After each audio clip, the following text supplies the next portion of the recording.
Alright, welcome back, ladies and gentle jammers, to the Chupacabra's lair. I'm your host, Larry, the most delectable Chupacabra man, and we're back here today to check out another indie game before it goes out into full release. We are going to be checking out Gemstone Keeper, made by the Game Popper, and this is a procedurally generated dungeon crawling experience. Well, I say dungeon, but it's more of a cave trawling experience where you play as an intrepid geologist on the hunt for rare and exotic gems, probably to use for your PhD thesis in advanced death ray mechanics, where you shoot a laser beam through a rare gem and turn it into a doomsday device. And you have to fight off various creatures, various monsters, and even gigundo animals that are all bent on eating you, because while this game isn't strictly magical, you are going into a different environment, an ecosystem if you will, where all the animals are still hung up on the whole dog, eat snail, eat snake, eat lizard, as opposed to just going down to the local Whole Foods and getting a loaf of bread. So they want to eat you, and I'm not really a big fan of that. I like my organs on the inside of my body. But aside from being a procedurally generated dungeon crawl experience, this game is one of those different-y titles that uses Ascii Art as its primary aesthetic choice, as opposed to lots of really high-def polygons or really intricate detailed pixel art. Which is interesting. It makes the whole game... the download is about the size of 12 megabytes because all it needs is a few files of data, a font file, and that's all it takes to make a full-fledged game that uses a clever mixture of different font icons in order to create its graphics. Like the cave we're in is a combination of different pound signs, and then I'm not sure what makes up the background, but depending on what room you're in, it's also made up of little pluses and minuses and stuff. And this game has 4 primary game modes. It's got your regular game mode where you kind of roam through procedurally generated levels and eventually you reach a boss room, say, similar to The Binding of Isaac. You've got a run based upon scores. You've got the daily seed run where you can challenge yourself against everyone else who plays this game. And then you have the boss rush mode, which is pretty self-explanatory. You just go straight for the bosses. But for my money, I like a nice, simple, straightforward, almost campaign experience. And the first thing you gotta do is pick your geological scientist. So, these characters are always different. You're not gonna have the same set of characters twice, unless you play this game thousands of times. But primarily what you're looking for is the stats of your character. And I like one that's fairly well-rounded with a lot of damage, some armor, a little bit of speed, and a little bit of agility. And basically what that means is strength is your damage, armor is reducing the damage that you take, speed is how fast you move, and I'm assuming agility is your ability to move in multiple different directions. And I like Vita Gold. She's got a nice combination of strength, armor, and speed. But Laura Passmore is also looking very tempting, because speed is a very important factor in this game when you fight bosses, but I'm gonna go with Vita Gold.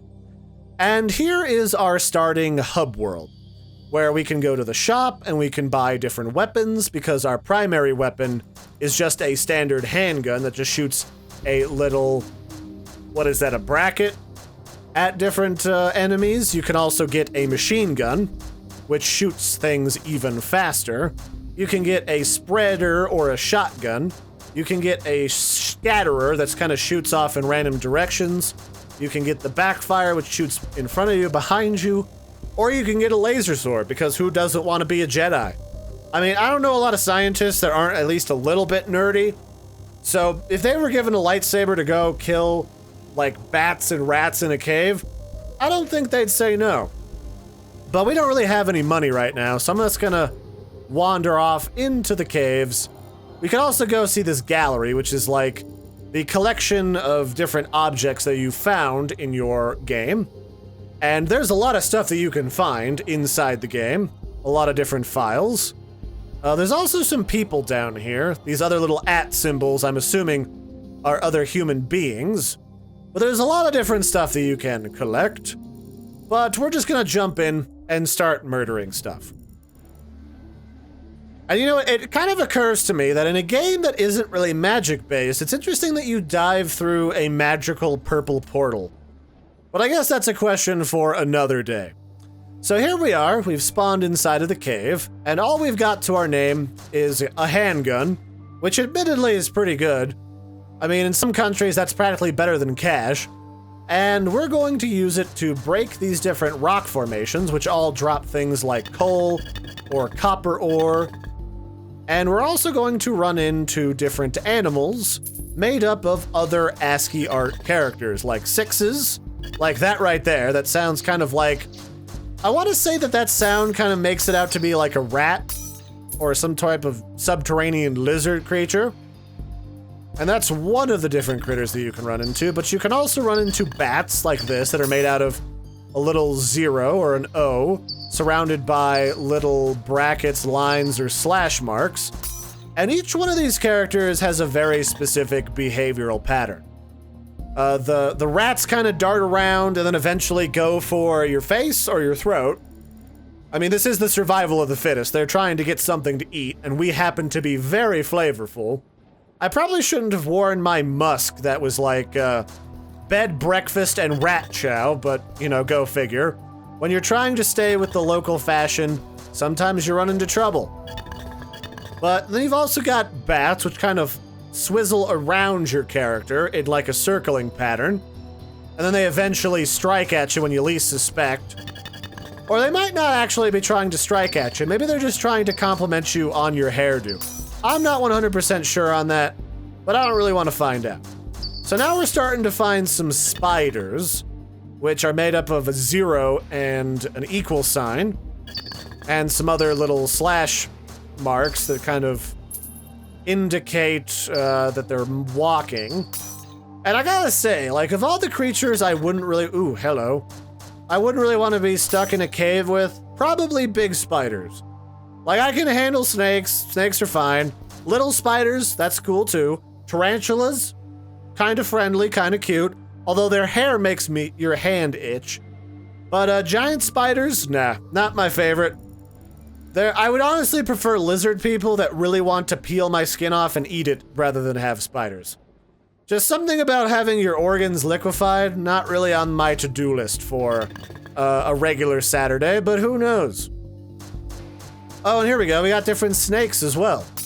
And you know, it's interesting that each one of these animals has both a distinctive set of behaviors and the way that they dodge your attacks when they come up to you, but they also have like a different attack that I would almost say is very realistic to the type of animal. Like the snake comes up to you and it starts biting you and flailing its tail around. The rat kind of darts in for a nibble and then darts off to the side. It's oddly realistic to a game that I just kind of expected stuff to go straight for your face, like a lot of other dungeon crawlers that I've seen on Early Access or Steam Greenlight over the years. So there's some more coal. Get out of here, Snakes Mackenzie. You're not my real snake dad. I don't even know why you're in this cave. Normally snakes like it a little bit warmer. But look at you, the only snake who's not necessarily warm-blooded, but at least manages a calm neutral to go around eating cave rats. Although I wonder if like you'd really see a cave rat and like a snake in the same area together. Or if one would try to like chase after and eat the other. And that might be kind of an interesting game component to put into any dungeon crawler, is if maybe you could lure the different animals together and make them eat each other. I think that would be, ooh, hello. I was gonna say, I think that'd be interesting, but maybe that's just me being a little bit villainous in my intent with other animals trying to maul each other. But now we've entered an area of the dungeon that is all misty. Things move a little bit faster, our gun shoots a little bit faster, and we've got these little banks of mist that kind of throw off our movements and obstruct the various enemies' ability to see us. Like, as you see, that little rat over there isn't coming straight for our face until we start to shoot at him. And there's a couple of different random encounters you can see in this game. You can get like a big spooky dark cave, you can get like a weird magical flibbity-floobity cave, you can get like a dark sinister cave, and then you also start to get some bizarre, like ancient mystical stuff going on the deeper you go into the cave. Almost kind of like those old school horror movies where eventually, deeper you go, you eventually reach like an old city of like mole people or monsters that have been living there for hundreds of years. They're like, what, people? Well, I mean, I kind of wanted to see other people for the last 200 years, but at the same time, I haven't eaten a person in like a decade, and I don't know. People meat? A little too tempting, Larry. Why don't you come over here and sit in my mouth and we'll have an adventure. A Flavor Town adventure. So like most games, the idea here is that you want to kind of explore every level thoroughly before you progress to the next level. And the other thing I might want to point out is if you zoom in on this video, the background is made up of this tile, this almost kind of like little lines that are all, looks like they're made up of little plus symbols. And then these are probably just made out of little pixels. I'm not really sure. I'm not sure what everything is, but everything looks like it's made out of some symbol. Except maybe this vortex. I'm not sure if that's made out of Ascii Art as well. But if you use a couple loose pixels here or there, who's counting, really? So here's the first boss, the Evil Centipede. And this guy's trick is he shoots stuff around, he tries to run directly for your character, and the only way to hurt him, or her, it might be a lady centipede. I don't know, I haven't really dated bugs before, so I'm not really sure how to gender a bug. But the idea here is you can't just shoot its body, like in other procedural games, like say, The Binding of Isaac. This one you can only hurt by shooting it in the face. And now it's starting to sort of hemorrhage blood and bits in the form of little, I think those are money signs or S's, and now it's going to die. So each one of these sort of enemies has a specific area of their body, ooh, we found a fossil, that you can shoot, and then they also have, you know, specific boss characteristics, like some of them charge at you, some of them shoot at you, some of them burrow beneath the pixelated ground and try to come up and nibble on your ankles because they're boysenberry flavor. So these are all very tried and true tactics and sort of components for a good procedurally generated dungeon crawler. That's all very good. And the idea is you just gotta keep going deeper and deeper until you eventually die or get different upgrades like buying different weapons. So I'll probably try and face off against another boss before we get too much further, and then maybe take a break to showcase the daily challenge, or the daily mission as it were, where we start out with none other than a lightsaber that isn't the greatest for range, but is pretty murdery for tearing apart your enemies in 2 shakes of a lamb's laser-based tail. I've not met a lot of lambs with laser tails, but it seems like something Mr. Rogers would be adept at. Like, I bet he's got all sorts of critters in that little tiny town. Probably some that also know how to make like an advanced astral mech to take on the Space Confederacy. So we should start to see some more characters as we go deeper, like the copyright symbol, which has a tendency of splitting into multiple different enemies as you break it apart, almost like it's a slime monster. And here we have the symbol of Japanese yen, and you know the Japanese yen sign. They tend to shoot lasers at you, as you see here. And these are kind of annoying because as you blow them up, they kind of explode into little bits. So you gotta be careful of those. They have a tendency to creep up on you. And there's another one that I can't quite remember what the symbol was that kind of charges at you and it takes a lot of shots to kill it. So there's a whole load of different critters in here, and the whole game just gets progressively more difficult as you get deeper and deeper. Now, I know you could say that about a lot of games, but this is definitely a game that ramps you up gradually at first, and then really starts throwing little monkey wrenches at you that you're not really expecting.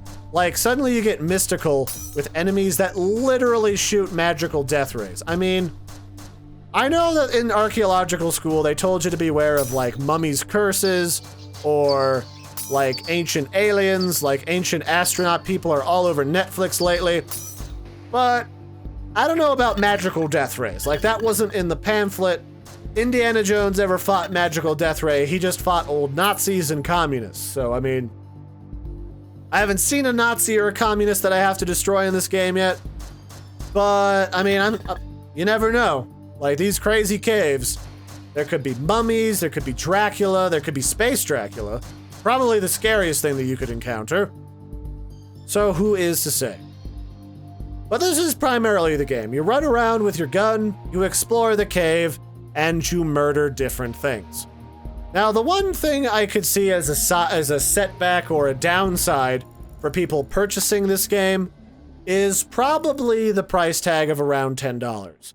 A lot of games that you see that are kind of like this, that have an old school or a very simplistic dungeon crawling mechanic or theme to them, usually are around, you know, $2 to $5 to $6. $10 is kind of in that weird place where people aren't, oh, here's a copyright symbol that'll split into little critters. $10 is kind of that place where people are like, I don't know, you can get a lot on Steam for $10. So that'll be up to people that really like the dungeon crawling genre, but it might not be for everybody. And I could certainly understand, but I think this is a pretty fun game. Like, it's kind of relaxing. It's not crazy challenging at first, but it slowly starts to ramp up with more enemies, more complex enemies with complex behavioral patterns, and different environments that start to really throw a monkey wrench into your standard set of tactics. Also, I think the enemies start to get more health after a while. Like, I could have sworn these 6s before only took like 1 or 2 shots, but now they're taking like 6. Although we have found like 15 gems, that's not bad. Oh, hello. Hello, Mr. Snakey. Do you come here often? You've got very nice glinting fangs. Are you preparing for Larry to come over and visit? Oh, that's awfully polite of you. How nice. If you could just, you know, refrain from turning my insides into a delicious liquid for a couple minutes, that would be great. But yeah, like, I think this is pretty good. I mean, it's certainly decent for the dungeon crawling, procedurally generated genre. I've played a few of these games, actually quite a few of these games, but, you know, it depending on the game and its mechanics and its difficulty, it's not always for everyone. Like, say, there's a lot of people who are really avid fans of The Binding of Isaac as one of the big prominent dungeon crawling experiences, but minus the storyline in this game, because this game kind of just has the passing storyline of geologists looking for gems. It's a little on the simpler side. It doesn't ramp up quite as quickly as The Binding of Isaac, and it's a little less unforgiving, which might be something that a more casual dungeon crawling fan is on the lookout for. That isn't to say it's without its challenge. The further you go, the deeper you go, the trickier things become, like with these annoying little laser shooters. And also, you know, the enemies become more complex. They start to have different behaviors. These bats are really getting on my frickin' nerves. Also, it's really hard to see the purple on this kind of whitish blue environment. But yeah, they're all kinds of trolly, so you gotta be careful in here.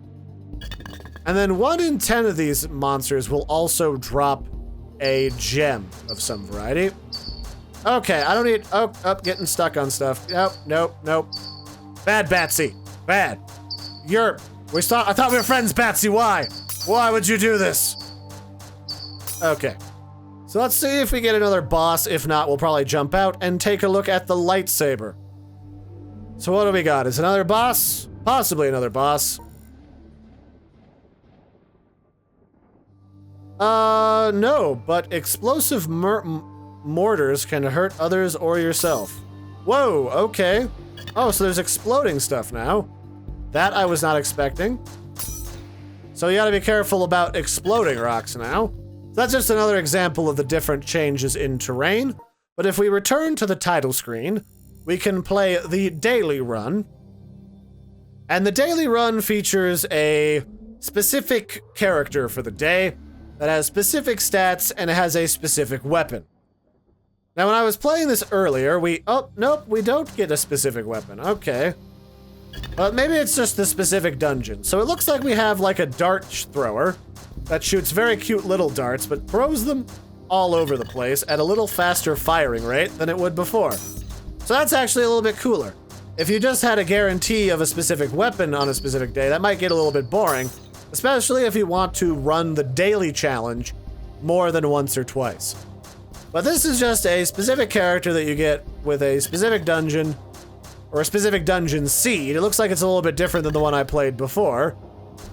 And it has a specific set of challenges that you're trying to accomplish with a random tool and a random character.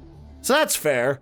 Like, that's definitely something I like, and I know a lot of people like to have that kind of component into their game because it spices up an otherwise monotonous procedurally generated game, where after you get used to all of the weapons and the enemy types, it sort of starts to get boring because you're already prepared for what enemies you're going to encounter and what equipment you're going to need to deal with them. So we've got to kill these little rat creatures, some more of these spiders, and you know, this little thrower weapon seems kind of annoying because it kind of throws stuff in wibbly wobbly random directions, but it's actually kind of effective because it kind of acts like a really cheap kind of knockoff shotgun. And I do like me a shotgun. I mean, the perks of a shotgun are very simple. If it's in front of you, if it's alive and you press the trigger, it's gonna stop being alive, which is my favorite in a game like this. So yeah, oh, this is all barfy. This is all wibbly wobbly. Okay, not sure if I like that or not. So you get a whole variety of different things wrapped up in a retro CRT sort of Ascii Art shell. And I think a lot of people like this. Like, a lot of people like the Ascii Art aesthetic, and I think this would be worth the $10 to a fair number of people. Again, like, I might be one of those people if I was, you know, looking for a dungeon crawler for about $5 to $10. But this looks pretty good. It's got a lot of different stuff going on in it, a lot of different behaviors, some weird CRT monitor glitch effects that make up the different challenges for each one of the different levels that you can get. So I like it. I think this is definitely worth your time. Definitely worth that $10. So check it out for yourselves. It comes out on the 31st. It's made by the Game Popper. And it'll be about $9.99 USD or about €6. And it's pretty good. So until next time, I've been your host, Larry the Chupacabra. Thanks for joining me for another indie first look, taking a look at the Gem Keeper, or the Gemstone Keeper. Check it out, comes out on the 31st, and I'll catch you guys and gals next time. Don't forget to like and subscribe. Check out the developer's site for more information, and I'll catch you later. Bye, everybody, and have a good one. Don't you dare, Mr. Spider-Man. I know where they're keeping Mary Jane. If you kill me, you'll never find her.